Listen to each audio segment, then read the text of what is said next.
Good morning, কেমন আছো সবাই? আশা করি সবাই খুব ভালো আছো। দীর্ঘ 2-3 দিন ধরে আমি তোমাদেরকে ডেইলি ব্লগস দিতে পারছি না। কেন দিতে পারছি না, আমি সারাদিন কি কাজ করি মোটামুটি সেটার একটা নমুনা আজকে তোমাদেরকে দেখাবো। আর ওই গ্লাসের মধ্যে ছিল গুঁড়ো আমলকির জল। রাত্রিবেলাতে আমলকি ভিজিয়ে রেখেছিলাম, সেটা সকালবেলায় এখন ছেঁকে করে খাবো।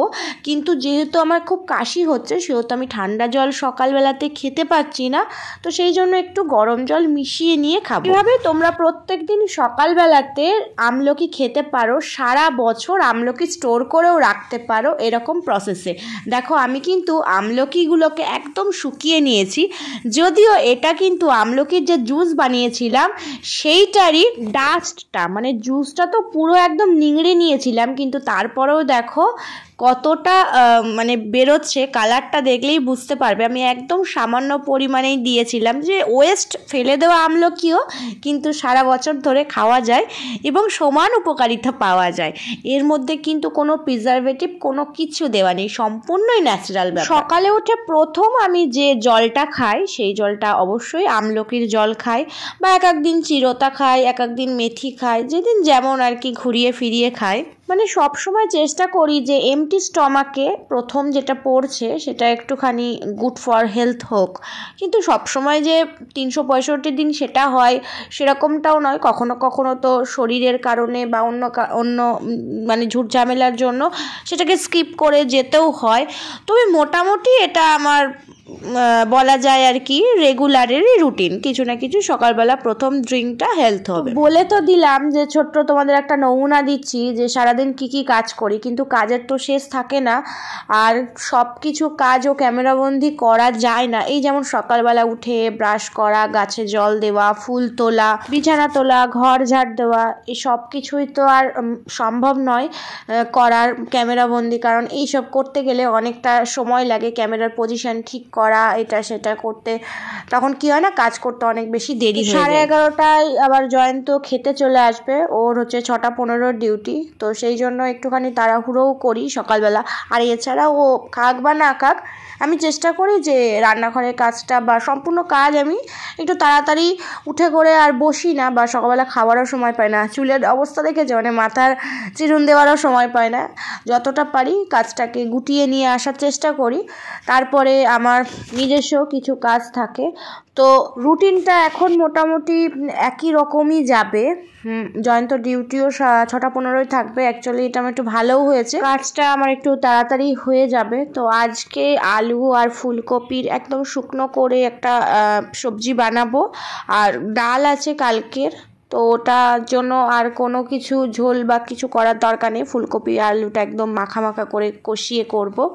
অনেক দিন পরে আজকে রান্না করতে হচ্ছে, কারণ দীর্ঘ 8-10 দিন বাজার ছিল না, এতটাই ব্যস্ত ছিল জয়ন্ত বিভিন্ন সমাজসেবা কাজে, যে আমরা ওই আলু সিদ্ধ, ডাল, ডিমের অমলেট বা ডিমের ঝোল এই সমস্ত খেয়েই চলছিল। অনেক দিন পরেই বলতে গেলে এই এত কিছু কাটা বাছা করতে হচ্ছে, তা না হলে প্রত্যেক দিন সকালবেলাতে আমি এখন তাড়াতাড়ি করে যেটাই রান্না করি না কেন রান্না করে তারপরে আমার ক্লাসের জন্য প্রিপারেশান নিই। আর এত কথা এত কিছু বলার একটাই কারণ, যে আমি গত 21 তারিখ থেকে ক্লাস শুরু করেছি, তো সেই কারণে আমি এখন অনেক বেশি ব্যস্ত থাকি।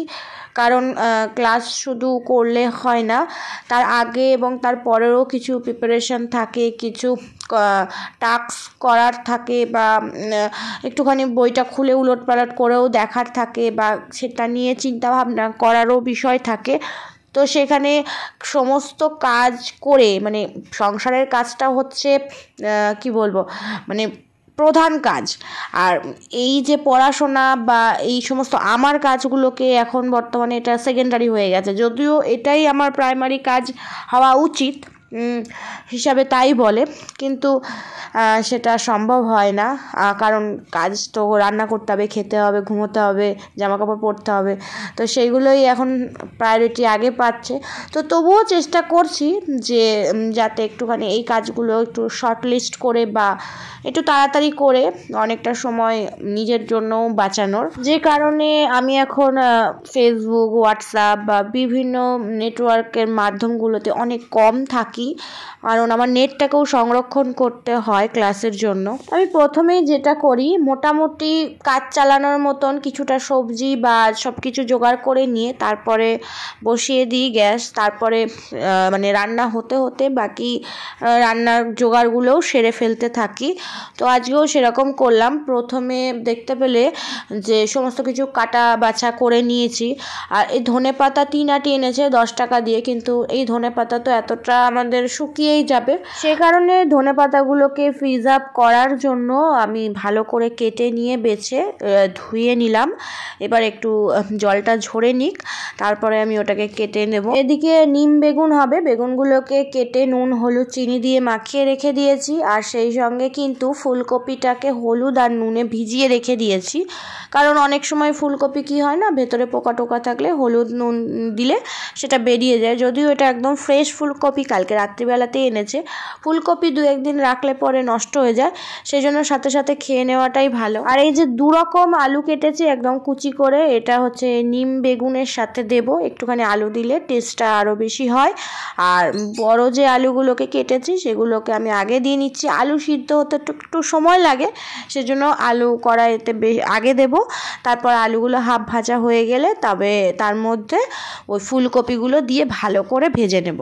অনেকে ফুলকপি একটুখানি হালকা ভাপিয়ে নেয়, আমিও অনেক সময় নিয়েছি, কিন্তু জয়ন্ত বেশ ছাকা তেলে কড়কড়ে করে ভাজা হবে, তারপরে গিয়ে সেটা রান্না হবে, এটা আর কি একটু বেশি পছন্দ করে। তো সেই জন্য আজকে ভাবছি যে যেহেতু ডালের সাথে এই আলু ফুলকপির মানে কষা কষা একটা হবে ব্যাপারটা, তো সেই জন্য এটাকে অনেক বেশি টেস্টি হতে হবে, কারণ মেন এই একটাই তরকারি হচ্ছে। তো সেই কারণে ওটাকে একটু ভালো করে করতে হবে। তো একটু ভালো তেল মশলা দিয়ে ভালো করে ব্যাপারটাকে করব, এটা ভাবছি। এদিকে নিম বেগুনের জন্য আলুগুলোকে সেম আগে দিয়ে দিয়েছিলাম। আলুগুলো হাফ ভাজা হয়ে গেলে তারপরে বেগুনগুলোকে দিয়েছি, কিন্তু আলুগুলো মোটামুটি এখন ভাজা হয়ে গেছে।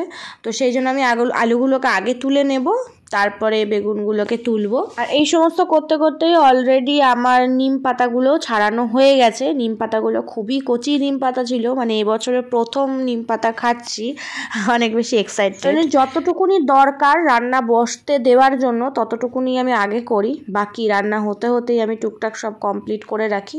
নিম পাতাটাও সেরকমভাবেই ছাড়িয়ে নিয়েছিলাম। তো এবারে ওই তেলের মধ্যে নিম পাতাটাকে ভেজে নেব ভালো করে। ভাজা হয়ে গেলে তারপরে নিম পাতাটাকে আলু আর বেগুনের সঙ্গে মিক্সিং করে নেব। হালকা একটু হাতের সাহায্যে একটু হালকা করে গুঁড়িয়ে নেব, কারণ পাতাগুলো লম্বা লম্বা আছে। তো এবারে পাতাগুলো ক্রাঞ্চি আছে, গরমে গরমে ওটাকে ভালো ভাঙা যাবে, পরে আবার লেতিয়ে যেতে পারে। অনেকে নিম পাতা বেগুনের সঙ্গে দিয়ে ভাজে, সেক্ষেত্রে নিম পাতাগুলো অনেক বড় বড় পাতা থাকে, মানে ক্রাঞ্চি হয়ে ভেঙে যায় না, তো তখন খেতে গেলে অনেক বেশি তেতো লাগে বা মুখে বাঁধে। কিন্তু এরকমভাবে করলে একদম নিম পাতাটা বেগুনের সঙ্গে মিশে যায়, খেতে আর কোনো সমস্যা হয় না। মোটামুটি আলু আর ফুলকপি আমার ভাজা প্রায় শেষের দিকে। তো ইতিমধ্যেই আমি পেঁয়াজটা টমেটোটাও ভালো করে কেটে নেব, সেই সাথে আমি আদা রসুন আর লঙ্কার পেস্টটাও নিয়ে চলে এসেছি। কি হয়েছে না, আলুগুলো আগে যেহেতু দিয়েছিলাম আলুগুলো এতটা সফট হয়ে গেছে আর ভালো সুন্দর ভাজা হয়ে গেছে, তাই আমি ভাবলাম যে আলুগুলোকে আগে তুলে নিই, দিয়ে একে একটুখানি স্পেস দিই, মানে ফুলকপিটাকে একটুখানি জায়গা ছেড়ে দিই, কারণ ফুলকপিটা তখনও পর্যন্ত ঠিকঠাক ভাজা হয়নি। ওই জন্য আমি আরও একটুখানি তেল দিয়ে ফুলকপিটাকে আবার ঢাকা দিয়ে দিয়ে ভাজার চেষ্টা করছি।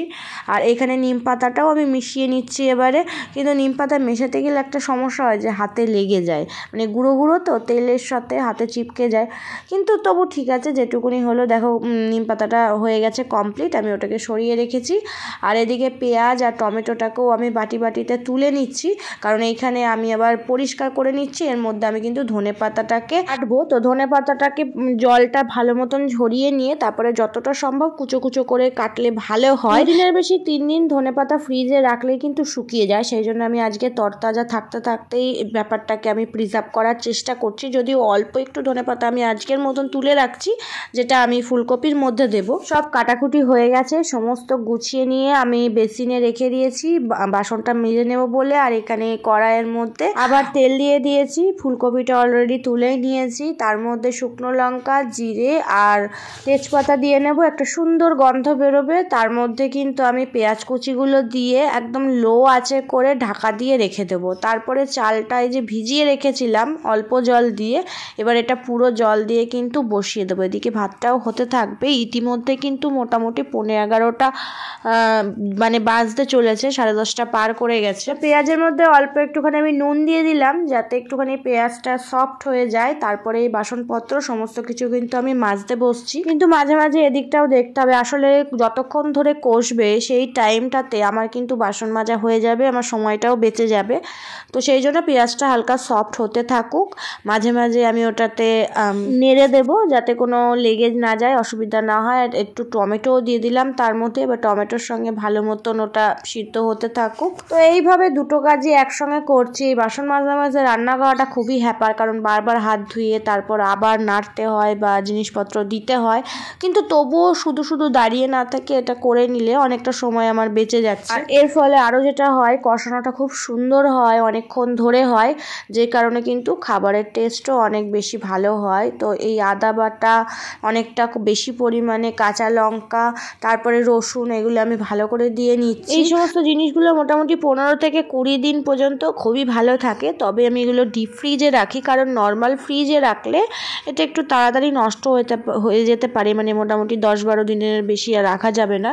কিন্তু আমাদের তো আজকে রান্না হয়, আবার কবে রান্না হবে তার কোনো ঠিক থাকে না, কারণ এই যে বাজার নিয়ে আসা হয়েছে, এখন হয়তো 8-10 দিন ঠিকঠাক রান্না হবে, আবার বাজার শেষ, আবার হয়তো 8-10 দিন রান্নাও শেষ, এরকমই বেশিরভাগ হয়। তারপরে এখানে সেখানে খাওয়া থাকে, তো যে কারণে আমি ওগুলোকে ডিপ ফ্রিজে রাখি, কোনো রকম রিস্ক নিই না।